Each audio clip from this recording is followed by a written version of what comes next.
तो पुण्यात्माओं, बिना बताए पता कैसे चले? स्वयं परमात्मा आए थे, 120 वर्ष रह के चले गए। हम लाल की पहचान करना जानते नहीं, इस कारण से मार खाते रहे।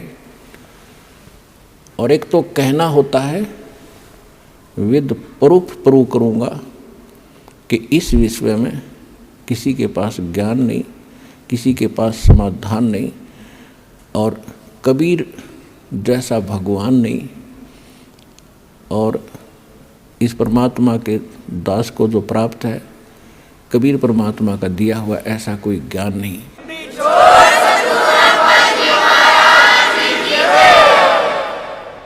अब जो प्रसंग चल रहा है कि गीता ज्ञान दाता भी जन्म मृत्यु में, उसका उपासक भी जन्म मृत्यु में, इसलिए गीता अध्याय नंबर 7 के श्लोक नंबर 12 से लेकर 15 में गीता ज्ञान दाता कहता है कि अर्जुन, इस 7वें अध्याय में आपको ऐसा ज्ञान बता दूंगा कि फिर कुछ भी जानना शेष नहीं रहेगा।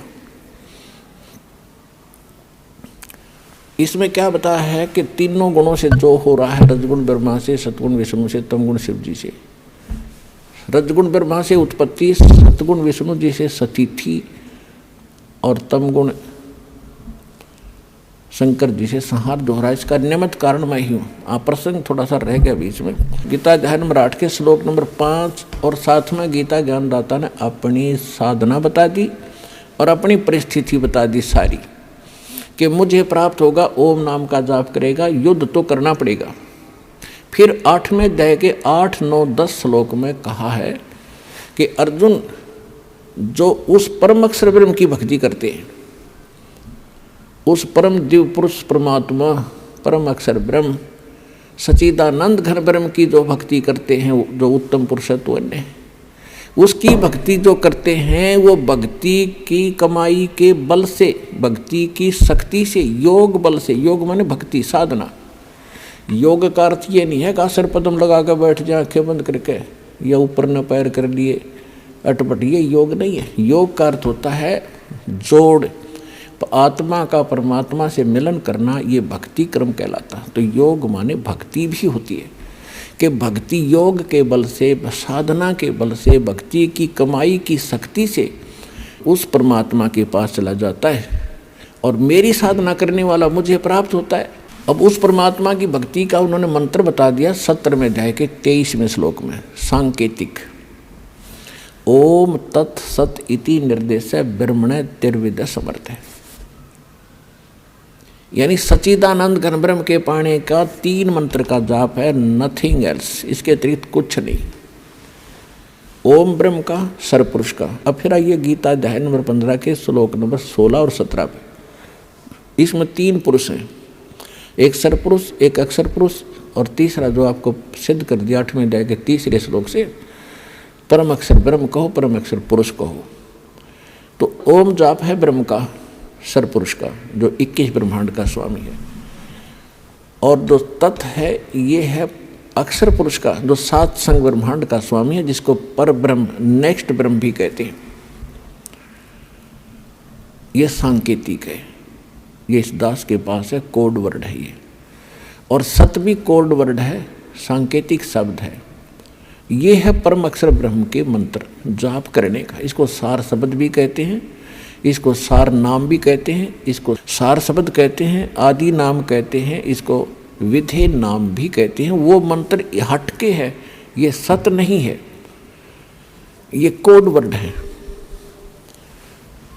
तो इस प्रकार वो तीसरा जो मंत्र है वो सार नाम है, उसको आदि नाम, विधेय नाम और सार शब्द भी कहते हैं। तो अब जो 3 मंत्र का जो जाप है उस परमात्मा के पाने का, अब ओम तो ब्रह्म का सबको पता है, गीता ज्ञानदाता ब्रह्म है, श्री कृष्ण जी में बोल रहा है। वो खुद कहता 8वें अध्याय के 13वें श्लोक में कि ओम इति एकाक्षरम ब्रह्म व्यवहारण माम अनुस्मरण। माम माने मुझ, ब्रह्म माने ब्रह्म का, मुझ ब्रह्म का यह एक ओम मंत्र है, और कुछ नहीं, बस इति, यही। और अंतिम सांस तक जो इसका जाप करता हुआ शरीर त्याग कर जाता है, तो ओम से मिलने वाली परम गति को प्राप्त होता है। ओम की परम गति क्या है, ओम से क्या उपलब्धि होगी, ब्रह्मलोक में जागा।